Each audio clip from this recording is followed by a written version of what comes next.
je voyais digne. Papa Wemba est un compagnon de lutte que je respecte. Et non, parce que c'est les premiers qui ont déclenché le phénomène de la world music ici en Europe. Et non, quand nous on venait sur la place musicale européenne, il y avait déjà Papa Wemba, Salif Keita, Manu Dibango, Relema, qui avaient déjà ouvert la... Hein? Non, telle à la personne de Manix. Alors ça là, Azako, qu'on pratiquait intellectualisme par défaut. Ok. Vous comprenez? Pour exploit oyo, bato ya bengi, ke baza ba loko, basala na musique. Akoka yo lix wanate, ke alo bango na média. Est-ce que tu sais d'abord qu'il faut signaler la bato ba Hollande biso que la musique n'a pas de frontières? Nanga ina yo na mboko to vanda. Toyoka nzembo moko boye opakandasta. Est-ce que malobaba no bimisa na kati wana yo bando yo kango? Elode. Mais et traverser les frontières ndeni. La musique n'a pas de frontières. Vous comprenez? Okay. C'est-à-dire il faut toyeba ko valoriser ba artiste na biso de la même manière. OK. Donc Manix a une philosophie qui était fallait à international ou era local, nani boyaza local. Moi je pense que le dossier est très sensible du côté F victime et non du côté gaulois. Mais tout le monde est ma journaliste.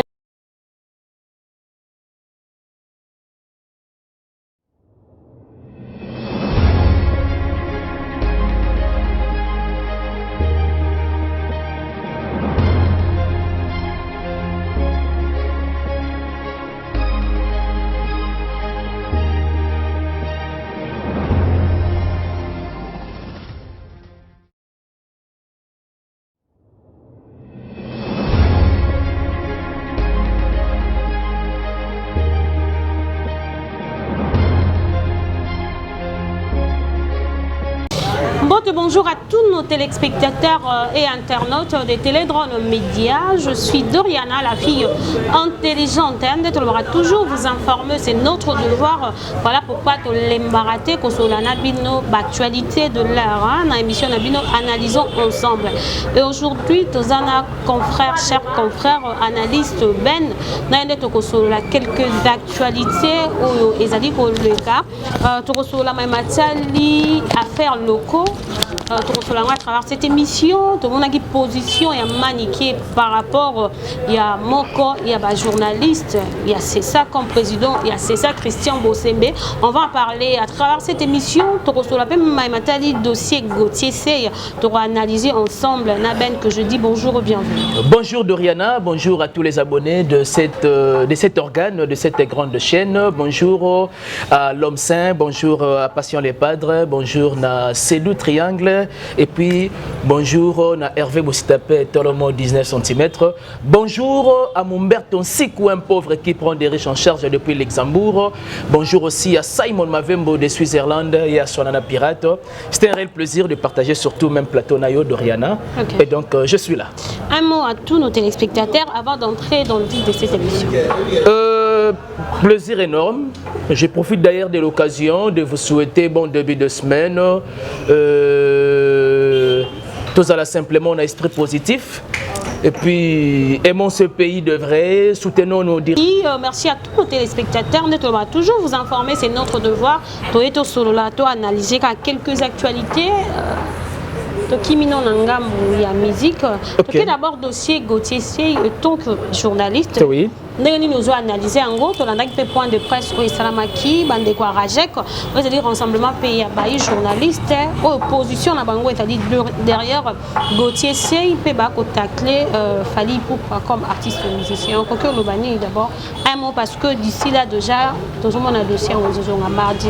Merci beaucoup Doriana de m'avoir associé dans ces grands débats. Moi je pense que déjà au préalable, il faut signaler que Gauthier Sey c'est notre confrère de base et à Fundamaki, suite il y a débat contradictoire.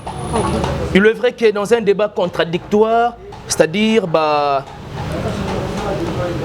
Bamaloba Yamabe et le Bamaka de part et d'autre. je me posais tant de questions autour, il y a plainte, ou soit il y a convocation, bah, ça qui Gauthier Sey. À base de quoi que Gauthier Sey, à Zalaka, ou soit à Zouaki, convocation, ou soit bah, porta qui est plainte. Parce qu'il y a eu un débat contradictoire. Ok. Mais il y a aussi d'autres émissions. Je vais y arriver. Ok. Ndekomanix, à l'obaki oya koloba, à l'égard, il y a des artistes oya déshabillaki. Autour, il y a dossier wana. Et de même aussi, avec Gauthier Sey, à lobby oya koloba, autour de l'artiste Fali. On gagne notre très bien. Il est vrai, au lingo c'est là peut-être un moussou ajout.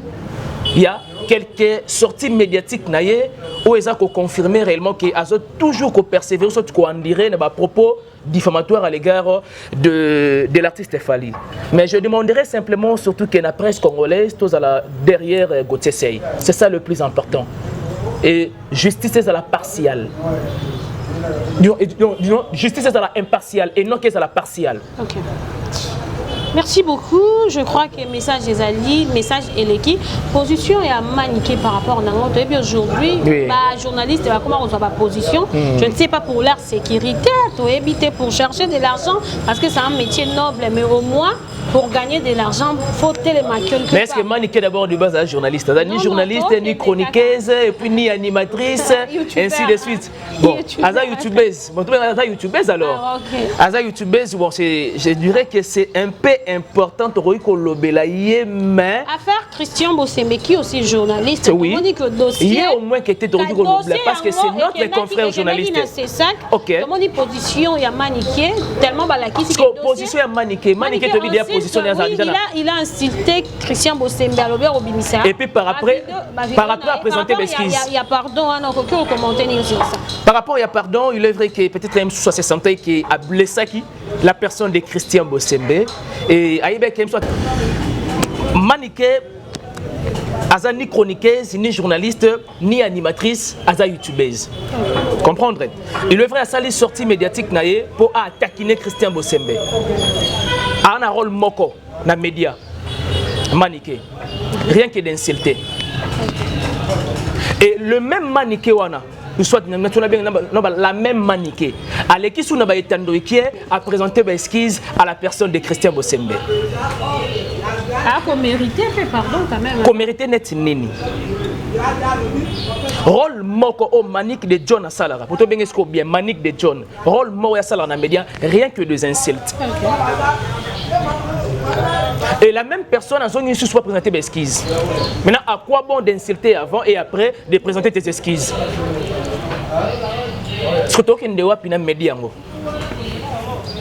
Moi je trouve que Manique de John, il faut qu'on demande prison à ça, demander boloko.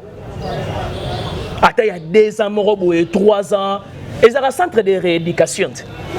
Et automatiquement, il faut rééduquer. Apparemment, ça n'est de trop. C'est tellement sensible que Manique comme ça sensible. Oui. Manique de John, comme ça sensible, ou soit du côté F victime, comme ça sensible. Parce que c'était un débat contradictoire. Manique a tout à bordir, Gauthier Sey a tout à bordir, dans la contradiction. Mais on voit aussi la position et à Gaulois par rapport à nous. On a vu quelques journalistes et on va la démission. Parce que trouva qu'il y a exactement. Parce que trouva qu'il y a simplement des absurdes. Moi je pense que le dossier est très sensible du côté F victime et non du côté gaulois. Mais tout le monde est journaliste, un peu le bandé comme un chroniqueur. Les gens qui parlent de faire égaux là-bas, l'équipe vont soutenir Gauthier Sey. Parce que le dossier Ango est sensible, trésor que je peux citer lors de son émission. Alors oui, Baroko Tango Barokende a bengi kutu bagolwa nyonso bakende lors tolobi lobby est mardi non? Oui, demain c'est mardi. A bengi bagolwa mais le gens disaient déjà par rapport il y a dossier Gauthier Sey faire à derrière. Tant on a position il y a les Gaulois dans la émission qui appellent aussi les Gaulois qui soutenir Gauthier Sey. Et hier, tu as expliqué que Gauthier Sey est Gaulois. C'est-à-dire que ça s'explique que Makambo Gauthier Sey a lobby tant que Gaulois, tout ça parce que les gens pensent que le fait de mettre Coco Caillou des Aras n'a ferré. Et ça donne l'impression comme si l'on qui était à livrer. Je vais y arriver. Mais Trésor Congolo, Aza petit frère, tout le monde est mission. Aza petit, c'est-à-dire petit, il y a Maître Coco Kayoudi. Ça n'a rien à voir que Ferraz là derrière dossier. Mais on voit Bagolois. Tant que comme on a bagou Vénégola qui défendra valablement Ferregola. Tant que il s'appelle comment Gauthier c'est un Gaulois, biso tout opération. Mais combien même Gauthier c'est le lobby vérité. C'est que certains Gaulois, baza quoi encourager et renverser nini, échanger nini, parce que nous avons besoin de la vérité à ces dossiers, parce que ce qui est vérité et mimi devant justice. Faire à regagner à ceux qui veulent. Non, faire, il y en a bien cité. Parce que vous pensez que Maître Coco Kayoudi Azalaka n'a fait rigola, ça donne l'impression comme si que faire épée à soutenir Gauthier Sey. Faire article au monde en abouété la Gauthier Sey. Renseigne-toi, documente-toi. Article au monde en abouété la Gauthier Sey. Vous comprenez? Mais seulement Alira qui a relevé ma fait. Oh, ils sont clairs entre nos artistes. Et c'était ça, disons, les problèmes. Bah, pas qu'on l'a fait, Rebouzo, bah, on a été parce que faire, article jamais comme on a Gauthier Seyboye à ce qui concerne ces dossiers. Vous comprenez? C'est vrai que certains Gaulois basent dans Simanaye, mais cela ne veut pas dire que tu ferré à soutenir Gauthier Sey.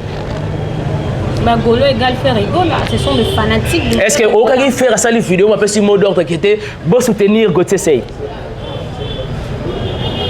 Tant que on a Trésor Congolo, tout le monde a gouverné. Mais Gauthier, tout le monde a bateau, bazar. Trésor Congolo a se justifié, c'est parce que Maître Coco Wayou dit Aza, grand frère naïe. A accompagner à expliquer aux populations tout oui. Gens qui au Hollande dossier OK ba men noir eza derrière pour expliquer que bango ya ngwana pe bango ba télé. So na le qui ba men noir eza derrière. Mais Trésor Congolo. Trésor Congolo. Bah oui. Ce qu'on pose naïe bon. Moi je pense qu'il y a une question sur qu'on s'adresser naïe parce que naïe le pourquoi tu été ba men noir eza derrière dossier wana. Parce que moi ce que je sache faire on dirait que jamais comme on en a nani. Na Gauthier Sey. Et puis ayebi même pas Gauthier Sey boy. Même soit yo qui peut net au mona qui ngai na yo na débat contradictoire wana. Est-ce yo avant ebe Gauthier Sey? Hein? Gauthier Sey ça muto bakam. C'est une question avant eba qui est. C'est notre confrère, c'est pas un problème. Tolo be la carte position aujourd'hui tout le monde a guerre entre Fali et Ferré.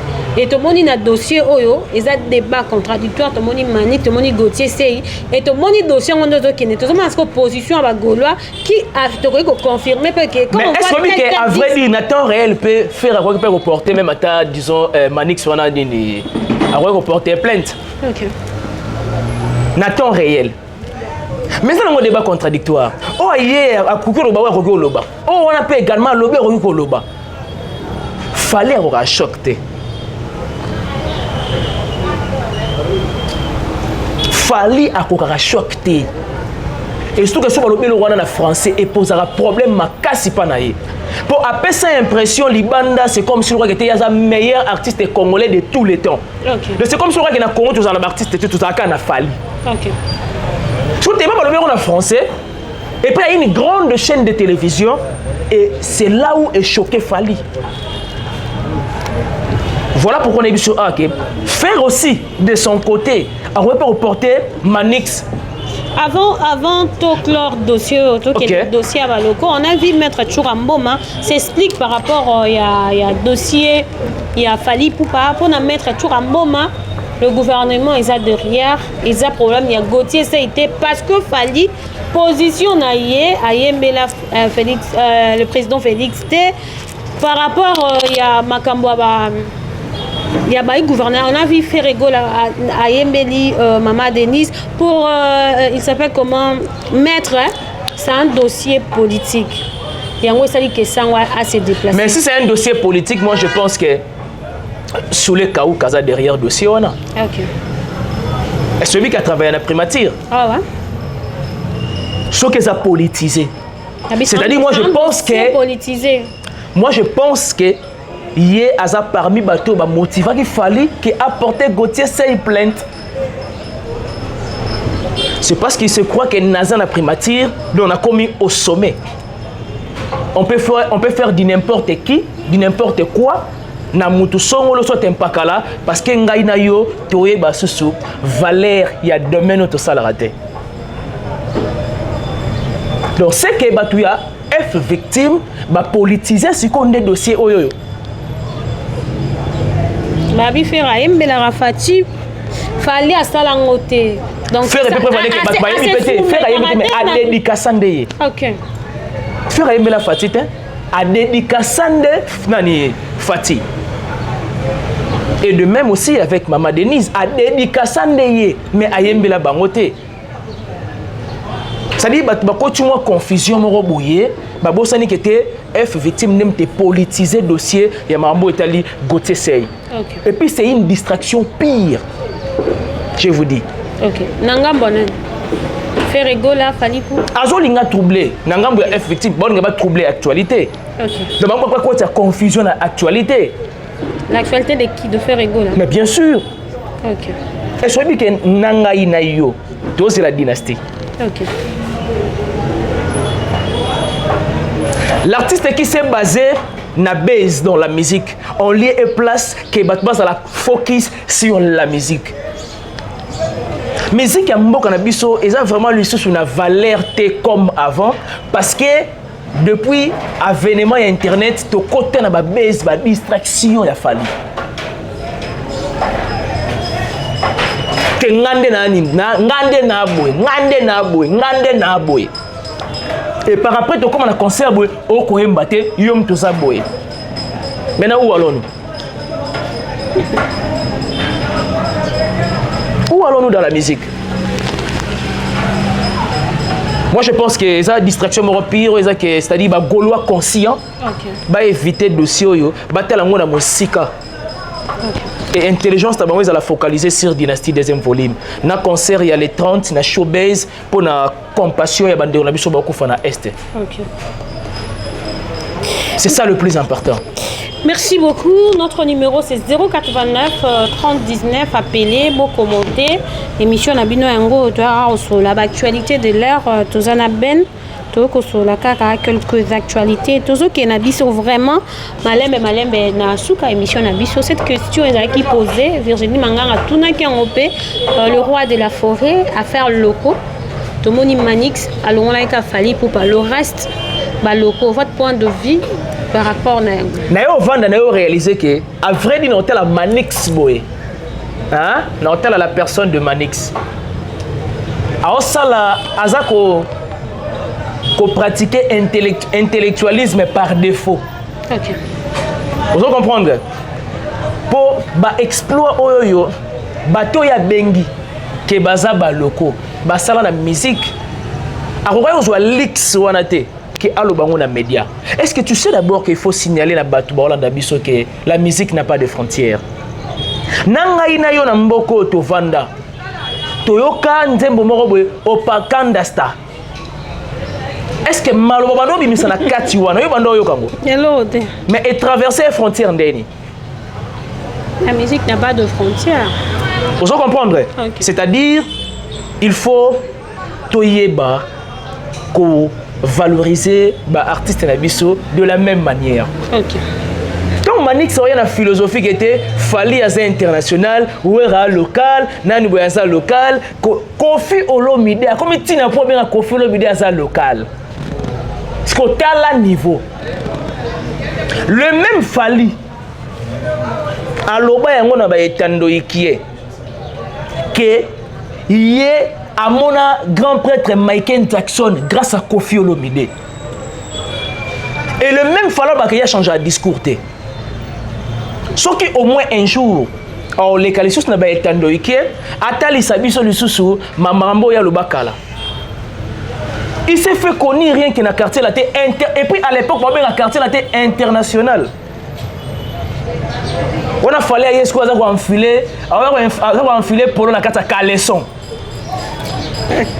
À l'époque, quartier était déjà quartier international. À travailler dans Manix, à commissionner Manix qui zengi, à jouer à Théoana les canaux TV, Loba dit n'importe quoi.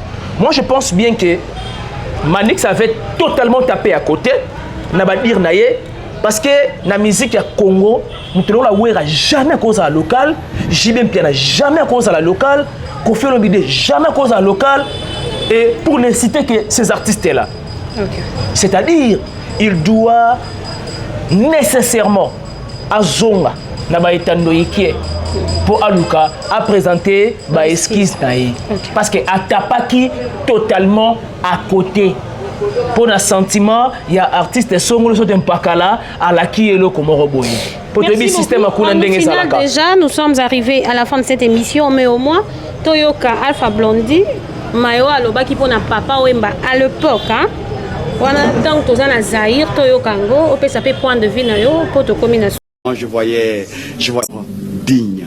Papa Wemba est un compagnon de lutte que je respecte. Et non, parce que c'est les premiers qui ont déclenché le phénomène de la world music ici en Europe. Et non, quand nous on venait sur la place musicale européenne, il y avait déjà Papa Wemba, Salif Keita, Manu Dibango, Relema, qui avaient déjà ouvert la route. Donc quelque part, j'ai un très grand respect pour Papa Wemba.